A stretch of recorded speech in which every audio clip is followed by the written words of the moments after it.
네, 2016년 9월 12일 월요일 시황방송을 시작하겠습니다. 자, 오늘 코스피는 2.28% 하락한 1991포인트로 마감이 됐는데요.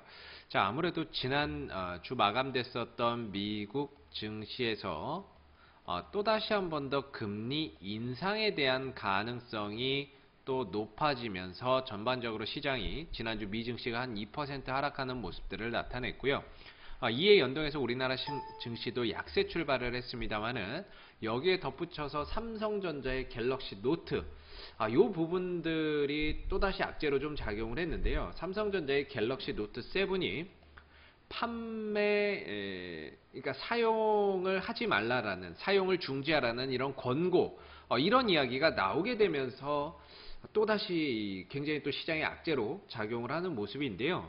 이로 인해서 오늘 삼성전자 거의 7% 넘게 7% 가까운 하락 흐름들을 좀 나타냈었고, 전체적으로 삼성전자가 이렇게 급락이 나오다 보니까 시장 전반적으로 약세 흐름들이 이어지는 모습들이었습니다. 뭐 이 밖에도 운송장비, 화학, 서비스, 유통, 철강, 전기가스, 기계, 증권 너나 할 것 없이 다 빠지는 모습들이었는데, 금리 인상 가능성이 불거지니까 은행주들은 오히려 강세를 보였고요. 은행주를 제외한 전 업종이 대부분 다 약세를 보였습니다. 특히나 삼성전자의 약세가 오늘 시장을 강하게 하락으로 이끄는 그런 요인으로 작용을 했다라고 볼 수가 있을 것 같고요. 덧붙여서 삼성 SDI, 그 다음에 삼성전기 또한 약세 흐름들을 이어갔습니다. 그리고 코스닥의 갤럭시 노트 부품주들 또한 급락하는 모습들을 좀 보였는데요.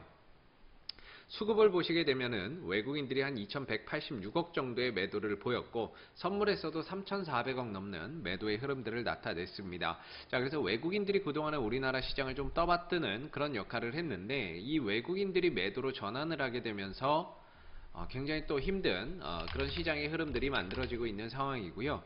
그래서 어느 정도 뭐 삼성전자가 급락을 하게 되면은 또다시 한 번 더 뭐 기술적 반등이나 급락 이후의 기술적 급반등이나 이런 사태 해결이 어떻게 되느냐에 따라서 급반등도 좀 기대를 해볼 수 있는 부분들인데, 단기간에 해소가 되기는 조금은 어려워 보입니다. 그리고 추석 연휴 이후에 9월 20일, 21일 FOMC 회의가 예정이 되어 있죠. FOMC가 회의가 예정이 되어 있는데, 여기서 이제 또 어떠한 결과 발표가 나오느냐에 따라서 시장의 변동성을 좀 더 강하게 유발을 할 수 있는 부분들이 있다 보니까는요. 일단은 보수적인 투자 관점으로 아무래도 현금을 일부 좀 보유를 하면서 FOMC 회의가 결과 발표 나오기 전까지는 조금 더 현금을 보유하는 것도 괜찮은 방법인 것 같습니다. 뭐 단기적으로 지난주에도 2% 가까이 1.25% 하락을 했고, 오늘 2% 하락을 하게 되면서 단기간에 급락이 나왔거든요. 근데 이거 자체는 금리 인상의 가능성만 어느 정도 좀 희석이 된다라고 한다면 충분히 들어줄 수 있는 반등이라고 보고요. 조금 더 시간은 걸릴 것 같습니다. 단기간에 올라가기에는 아무래도 좀 벅차 보이고 시간이 조금 더 소요가 될 것 같은데, 그 시간 싸움을 조금 더 해봐야 될 것 같고요. 그 다음에 코스닥 같은 경우도 오늘 1.82% 하락하게 되면서 652포인트로 마감이 됐습니다. 자, 일단은 650포인트 라인대가 뭐 기술적으로 봤을 때는 지지 라인이기는 한데, 여전히 시장 수급 여건이 별로 좋지 않죠. 외국인들은 사고 있지만 개인들도 같이 좀 사고 있고요. 중요한 건 코스닥 시장에서는 기관들이 매수로 전환이 돼야 됩니다. 기관들이 매수로 전환이 돼서 끌어올려야 되는 부분들인데, 아직까지 이런 흐름들이 여전히 보여지지 않고 있는 부분들이고, 여기다 더불어서 이제 코스닥 시장의 신용잔고, 이 신용잔고가 여전히 4조 3천억 원대를 유지를 하고 있습니다. 4조 3천억 원대. 지금 시장이 굉장히 좋지 않음에도 불구하고 개인들은 자꾸 빚을 내서 투자를 하고 있다라고 보시면 될 것 같은데, 이런 신용잔고에 대한 부담 요인 또한 시장이 아직까지는 바닥을 찍지 못했다라는 하나의 반증이 될 수 있을 것 같고요. 아무래도 시장이 650에 대한 그런 지지를 기대하기는 사실 힘들 것 같습니다. 아무래도 이런 반대 매매를 털어내기 위한 하나의 이 급락, 투매가 한 번 정도는 나와야 될 것 같은데요. 이 투매가 나온 다음에 개인들의 신용 물량이 좀 털어 나오게 되면 이런 기술적 반등이 빠르게 나와줄 수 있을 것 같습니다. 그래서 지금 같은 경우에는 아무래도 이런 시장의 추가적인 조정의 가능성에 좀 대비를 해야 되고, 오늘도 보시게 되면 뭐 상승 종목이 한 225 종목, 하락 종목이 거의 900 종목에 육박할 정도로 하락 종목이 훨씬 더 많은 이런 상황이거든요. 그래서 오늘 같은 경우도 대부분이 보시면 다 정치 테마주들만 같습니다. 오늘 반기문 관련주 중에서는 재룡산업이라든지